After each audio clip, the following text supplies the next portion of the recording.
Hello, I am Muthuraman. மத்திய அரசின் விஸ்வகர்மா திட்டம், அந்த திட்டத்தை தமிழ்நாடு அரசு எதிர்ப்பது ஏன்னு சொல்லிட்டு பல விஷயங்கள் இந்த வீடியோவில் பார்க்க போகிறோம். மனதராம் இந்த நியூஸை பற்றி உங்களுக்கு அடுத்து கமால பின்னும் பண்ணிட்டு போங்க. இந்த மாதிரி நியூஸ் எல்லாம் தெரியணுமா, என்னோட சேனலை சப்ஸ்கிரைப் மட்டும் பண்ணிக்கோங்க. உங்களுக்கு நம்ம நரேந்திர மோடியும் சரி ரொம்ப பிடிச்சிருந்தால் ஒரே ஒரு லைக் தட்டி விட்டுருங்க.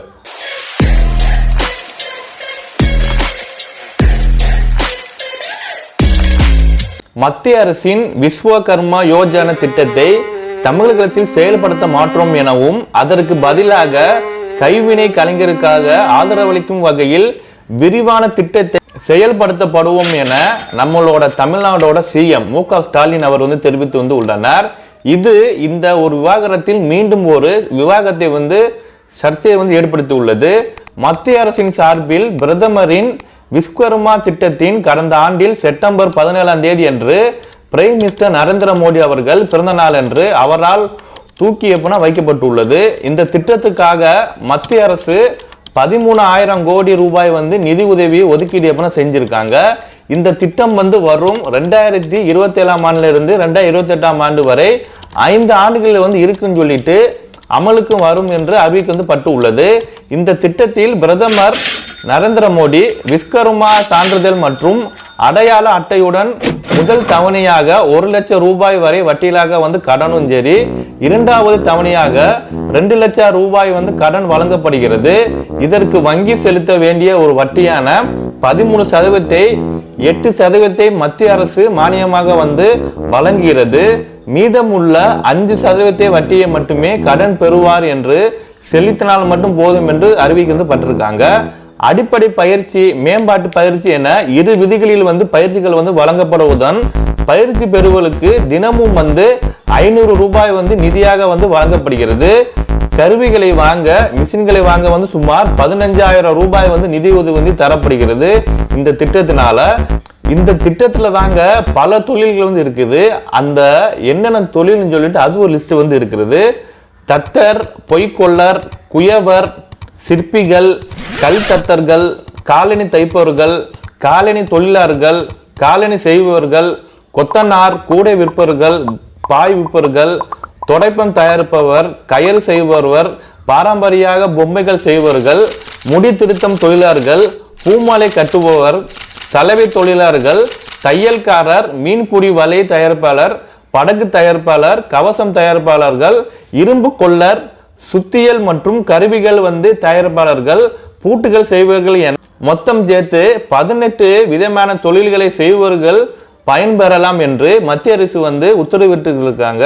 இந்த திட்டத்தை தமிழ்நாடு, மேற்கு வங்கம் ஆகிய மாநிலங்கள் என்று மத்திய நிதியமைச்சர் நிர்மலா சீதாராமன் கடந்த செப்டம்பர் மாதத்தில் கோவையில் நடந்த சிறு குறு மற்றும் நடுத்தர தொழில் முன்னோர்கள் கலந்துரையாடல்கள் கூட்டத்தில் குற்றம் சாட்டி உள்ளனர். இதுவரை கேட்டா 2,18,18,676 பேர் விஸ்வகர்மா திட்டத்தில் பயன்பெற விண்ணப்பித்ததில் 20,04,250 பேர் தேர்வு செய்யப்பட்டு இருப்பதாகவும் மற்ற விண்ணப்பங்கள் பரிசீலனையில் இருந்து இருப்பதாகவும் மத்திய அரசு தரப்பில் தகவல் வெளியிடப்பட்டுள்ளது. இந்த நிலையில்தான் தமிழ்நாட்டில் இந்த திட்டத்தை செயல்படுத்த மாட்டோம் என்று மத்திய சிறு குறு மற்றும் நடுத்தர தொழில் நிறுவனங்கள் துறை அமைச்சர் ஜிதன் ராம் மஞ்சுக்கு தமிழக முதல்வர் மு.க. ஸ்டாலின் கடிதம் எழுதியிருக்காப்புல. அதில் என்ன சொல்லியிருக்காருன்னா, அந்த கடிதத்தில் பிரதமரின் விஸ்வகர்மா யோஜனா திட்டத்தில் உரிய திருத்தங்கள் மேற்கொள்ளுமாறு கடந்த ஜனவரி மாதம் 4 அன்று பிரதமர் மோடிக்கு கடிதம் எழுதி உள்ளேன். அந்த கடிதத்தில் விஸ்வகர்மா திட்டம் ஜாதி அடிப்படையிலான தொழில் முறைகளை வழிபடுத்தும் என்பதில் கருத்தில் கொண்டு இந்த திட்டத்தை ஆய்வு செய்திட தமிழக அரசு சார்பில் ஒரு குழு அமைக்கப்பட்டதாகவும் இந்த குழு ஒரு விரிவான ஆய்வை மேற்கொண்டு இந்த திட்டத்தில் மாற்றங்களை செய்திட பரிந்துரை இருப்பதாகவும் தெரிவித்து உள்ளேன் என்று குறிப்பிட்டு உள்ளனர் அந்த கடிதத்தில். மேலும் அந்த குழுவின் பரிந்துரைப்படி விண்ணப்பித்ததின் குடும்பம் பாரம்பரியாக குடும்ப அடிப்படையிலான வர்க்கத்தில் ஈடுபட வேண்டிய ஒரு கட்டாய தேவை நீக்கப்பட வேண்டும். என்ன சொல்றாங்கன்னா, இப்பங்க ஒரு சமூகத்தினர் ஒரு தொழில் எல்லாம் பண்ணிட்டு வருவாங்க. அதை திரும்பி இவர் பண்றாரு, அதனால் வேணான்னு சொல்லிட்டு நம்மளோட தமிழக முதல்வர் மு.க. ஸ்டாலின் எழுதியிருக்காப்புல. அதற்கு பதிலாக வழிகாட்டுதல்களில் பட்டியலிடப்பட்டு உள்ள எந்த ஒரு தொழில்களின் மீது மேற்கொள்ள விரும்பும் எந்த ஒரு நபரும் சரி இந்த திட்டத்தில் கீழ் உதவி பெற தகுதி உடையவாக இருக்க வேண்டும் என்று பரிந்துரை இருப்பதாக மு.க. ஸ்டாலின் தனது கடிதத்தின் மூலம் தெரிவித்து உள்ளனர். இந்த திட்டத்தில் பயன்பெறும் குறைஞ்சபட்ச வயது வரம்பை 35 உயர்த்த வேண்டும் எனவும் இதன் மூலம் தங்கள் குடும்ப வர்க்கத்தை தொடர அந்த நன்கு அறிந்தவர்கள் மட்டுமே இந்த திட்டத்தின் கீழ் பலன்களை பெற முடியும் எனவும் முதல்வர் மு.க. ஸ்டாலின் தெரிவித்து உள்ளனர். கிராமப்புறங்களில் பயணிகளை சரிபார்க்கும் பொறுப்பு கிராம பஞ்சாயத்து தலைவருக்கு பதிலாக வருவாய்த்துறை சேர்ந்த கிராம நிர்வாக அலுவலர்களிடம் ஒப்படைக்க வேண்டும் என்று கூறியிருந்தனர் என்று அந்த கடிதத்தின் மூலம் முதல்வர் தெரிவித்து உள்ளனர். கடந்த மாதம் 15ஆம் தேதி அன்று மத்திய அரசின் சிறு குறு மற்றும் நடுத்தர தொழில்கள் அமைச்சகத்தில் இருந்து வந்த பதில் ஒரு கடிதத்தில் தமிழக அரசு பரிந்துரை திருத்தங்கள் தொடர்பாக எதுவும் குறிப்பிடப்படவில்லை. எனவே பிரதமர் நரேந்திர மோடியின் விஸ்வகர்மா திட்டத்தை தற்போதைய வடிவில் செயல்படுவதே தமிழக அரசு முன்னெடுக்க செல்லாது என்று கூறியிருந்த முதல்வர் மு.க. ஸ்டாலின் அவர்கள் மாற்று திட்டம் பற்றியும் அதில் குறிப்பிட்டு இல்லைனார். இந்த திட்டம் வேணா வேற திட்டம் போடுங்கன்னு சொல்லிட்டு நம்ம முதல்வர் மு.க. ஸ்டாலின் அந்த கடிதத்தில் தெரிவித்திருக்காப்புல.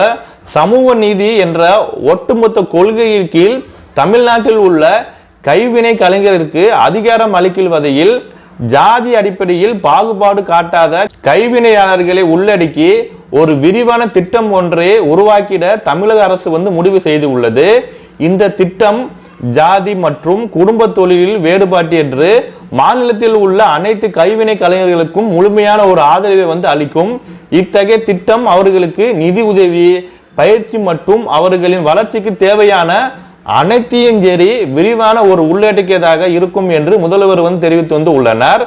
முதல்வரின் இந்த கடிதத்தில் பாரதிய ஜனதா கட்சியின் தரப்பில் ஒரு எதிர்ப்பு எப்ப சொல்லியிருக்காங்க. நம்ம பிஜேபி காரங்க தமிழ்நாட்டை சேர்ந்தவங்க இது குறித்து பாரதிய ஜனதா தரப்பில் கடு ஒரு எதிர்ப்பே எழுந்து உள்ளது. இது குறித்து பத்திரிகையாளர் பேட்டி அளித்த வானதி சீனிவாசன் அவங்க என்ன சொல்றாங்கன்னா, இந்த திட்டத்தை தமிழகத்தில் செயல்படுத்தினால் பிரதமருக்கும் பாரதிய ஜனதாவுக்கும் ஒரு நல்ல பெயர் கிடைத்து விடுமா என்ற ஆற்றானமையில் இந்த திட்டம் சமூக நீதிக்கு எதிராக என்று திமுக பொய் பிரச்சாரம் செய்வதாக தெரிவித்து உள்ளனர். இதை தற்போது உள்ள நிலையில் செயல்படுத்த வேண்டும், இல்லை விட்டால் மாநில தலைமையுடன் கலந்து பேசி ஒரு போராட்டம் நடத்த முடிவு செய்து உள்ளோம் என்று தெரிவித்து உள்ளனர். இந்த திட்டத்தை தமிழக அரசு எதிர்ப்பதும் சமூக நீதிக்கு எதிரான திட்டம் என்பது மதிநீதத்தின் உச்சம் என்று அண்ணா பல்கலைக்கழகத்தில் முன்னாள் துணை வேந்தர் பாலகுருசாமி கருத்து தெரிவித்து உள்ளனர். இதனை தொடர்ந்து தான் இரு தரப்புகளுக்கும் சமூக ஊடகங்களில் கருத்து போர் ஒரு போரா மாறி உள்ளது. ஆனால் அதிமுக உள்ளிட்ட பிற முக்கிய கட்சிகளின் தரப்பில் இது பற்றி எந்த ஒரு கருத்தும் தெரிவிக்கப்படவில்லை. இது தொடர்பாக செய்தியாளர்களிடம் பேசிய அதிமுக செய்தி தொடர்பாளர் சத்யா அவர் என்ன சொல்றாருன்னா, இதில் மத்திய அரசுக்கு என்னென்ன பரிந்துரைகளை தமிழ்நாடு அரசு செய்தது என்பது தெளிவுபடுத்த படவில்லை. எந்த ஒரு தொழில் முனைவருக்கும் கடன் உதவியும் மானியம் அளிப்பது நல்ல ஒரு விஷயம்தான் என்று கூறியுள்ளனர். ஆனால் அந்த தொழில் ஜாதி ரீதியாக பார்ப்பது எந்த மாதிரியான நிலைப்பாடு என்பதையும் புரிந்து கொள்ள முடியவில்லை. ஒரு தொழிலை நீங்க மட்டும்தான் செய்ய வேண்டும் என்பது தவறான ஒரு விஷயம். யாரு வேணாலும் பண்ணலாமா? ஒரு தொழிலை இன்னொரு பேர் செய்யக்கூடாது என்பது அதுதான் ஒரு தவறு. இந்த திட்டத்தினால இரு அரசுகளுக்கும் ஒரு தெளிவில்லை. தெளிவுபடுத்தினால் மட்டும்தான் இதில் அதிமுக தலைமையின் ஒரு நிலைப்பாட்டை கூற முடியும் என்று கூறியுள்ளனர். ஆனால் இது குலத்தொழில் வளர்க்கும் திட்டம் என்பதில்தான் இதை ஆரம்பித்தல் இருந்தே முதல்வர் ஸ்டாலின் எதிர்ப்பதாக திமுக கருத்துக்களை பதிவிட்டு வருகின்றார்கள். திமுக செய்தி தொடர்பு செயலாளர்கள் கான்ஸ்டைடன் அவர் என்ன சொல்றாருன்னா, மத்திய அரசு எதை கொண்டு வந்தாலும் கண்ணை மூடிக்கொண்டுதான் ஆதரிப்பது திமுகவோட வழக்கம் கிடையாது. ஒன்றிய அரசு கொண்டு வரும் ஒரு திட்டத்தை அந்தந்த மாநிலங்களுக்கு ஏற்ப மாற்றம் செய்து கொள்ள வேண்டும் என்று வலியுறுத்துவதுதான் கூட்டாட்சி ஒரு அடிப்படை. அரசியலமைப்பு சட்டமும் சரி இதை உறுதி செய்கிறது. அதன்படி விஸ்வகர்மா திட்டத்தில் திருத்தங்களை திமுக என்று சொல்லியிருக்காரு. திருத்தம் கோருவதில் எந்த ஒரு தெளிவும் இல்லை என்று அதிமுக தரப்பில் கூறுவது பற்றி அவரிடம் கேட்டபோது என்ன சொல்றாருன்னா, திமுகவின் அரசியல் பார்வை வேறு, அதிமுகவின் அரசியல் கணக்குகள் வேறு. உதன் மின் திட்டத்தை மத்திய அரசு கொண்டு வந்த போது அதை செயல்படுத்த ஜெயலலிதா அவங்க மறுத்து உள்ளனர். ஜெயலலிதா அம்மா இருக்கும் வரை இந்த திட்டத்தை தமிழகத்தில் செயல்படுத்த முடியாது என்று அப்போது பொறுப்பில் இருந்த மத்திய எரிசக்தி துறை அமைச்சர் பியூஷ் கோயல் அவர் கூறி உள்ளனர். அவர் சொன்னபடியே ஜெயலலிதா அம்மா மறைந்ததும் அதில் எந்த ஒரு எதிர்ப்பின்றி எடப்பாடி பழனிசாமி கையெழுத்தெல்லாம் போட்டிருக்காப்புல. சொத்து உரிமை வரிகளை ஆண்டுதோறும் உயர்த்தும் நிதிக்குழுவின் நிபந்தனையும் அவர் ஏற்றுக்கொண்டதா. இப்படிதான் சட்ட அறிவே இல்லாமல் ஒன்றிய அரசு சொல்வது ஏற்பதுதான் இன்றைய அதிமுக நிலைப்பாடு. திமுக எப்போதுமே தெளிவாக தான் ஒரு விஷயத்தை எதிர்க்கும் என்று கூறியுள்ளனர். இந்த அரசியல் மோதலுக்கு இடையில் இந்த திட்டத்தின் பெயரை மாற்ற வேண்டும் என்று கோரிக்கையும் சரி தொடர்ந்து எழும்பப்பட்ட வருகிறது. கோயம்புத்தூர்ல மத்திய அமைச்சர் நிர்மலா சீதாராமன் அவங்க என்ன சொல்றாங்கன்னா, இந்த திட்டத்தை பத்தி விஸ்வகர்மா என்பது ஒரு ஜாதியம் இல்லை, பாரம்பரிய தொழிலும் அல்ல என்று கூறி கருத்துக்களை கூறித்து கண்டித்து கடந்த அக்டோபர் மாதத்தில் தமிழ்நாடு விஸ்வகர்மா பேரவை சார்பில் ஒரு ஆராட்டம் ஒரு ஆர்ப்பாட்டம் நடத்தப்பட்டுள்ளது. போராட்டத்தை முன்னெடுக்க அமைப்பின் நிறுவனம் மற்றும் தலைவர் பாண்டியன், தச்சு, தங்க நகை பாத்திரம், இரும்பு மற்றும் சிற்ப தொழில் செய்யும் தொழிலாளர்கள் ஆகியவை 5 மட்டுமே விஸ்வகர்மா தொழிலாளர்கள். விஸ்வகர்மா தொழிலாளர்கள் திட்டத்தின் கீழ் 18 தொழில்கள் செய்பவர்களையும் விஸ்வகர்மா தொழிலாளர்கள் என்று சொல்வது ஏற்க முடியாது என்று நிர்மலா சீதாராமன் அவங்க தெரிவிச்சிருக்காங்க. விஸ்வகர்மா சமூகத்தை சேர்ந்த 7 அமைப்புகளை உள்ளடக்கிய துவங்கப்பட்டு உள்ள கோயம்புத்தூரில் இளைஞர்கள் தங்க நகை தயாரிப்பாளர்கள் சங்கத்தின் தலைவர் ரகுராமன் சுப்பையா அவர் இதோ ஒரு கருத்தை தான் தெரிவிச்சிருக்காப்புல. இந்த திட்டம் எங்கள் ஜாதியும் சரி பிற ஒரு ஜாதிகளையும் கலைக்கிற ஒரு பணியாக தெரிவதில்லை, திட்டத்துக்கு பெயர் மாற்ற வேண்டும் என்று கூறி ரகுராமன் அவர் சட்டப்படி விஸ்வகர்மா என்பது ஒரு ஜாதி, ஆனால் பானை செய்வர்கள், முடி வெட்டுவர்கள் என 13 விதமான ஒரு கைவினை இளைஞர்களை இந்த திட்டத்தில் சேர்த்து அனைவரையும் பிரைம் மினிஸ்டர் நரேந்திர மோடி அவர்கள் விஸ்வகர்மா யோஜனை திட்டத்தில் சான்றிதழ் தருகின்றார்கள். இது பிற ஒரு ஜாதியினர்களை விஸ்வகர்மாக அறிவிப்பு தாக்கி விடுகிறது. அதனால தான் இந்த திட்டம் அறிவிக்கப்பட்ட போது இதோ நாங்கள் எடுத்தோம், ஆனால் சுத்தியல் எடுக்கும் எல்லாரையும் விஸ்வகர்மாக வர்ணையை செய்து விட்டோம் என்று நிர்மலா சீதாராமன் கூறியுள்ளனர். ஆண்டாண்டு காலமாக இருந்த சட்டபூர்வமான அங்கீகாரத்தை இவர்கள் எப்படி புது வர்ணத்தை தர முடியும் என்று கூறியுள்ளனர். மறந்துடாம இந்த விஸ்வகர்மா திட்டத்தை பத்தி உங்களுக்கு கமால பின் பண்ணிட்டு போங்க. இந்த வீடியோ எல்லாத்துக்கும் ஷேர் பண்ணிக்கோங்க. இந்த சட்டம் நம்ம தமிழ்நாடு சட்டத்துக்கு வந்திருந்தா எப்படின்னு சொல்லிட்டு கமால பின் பண்ணிட்டு போங்க.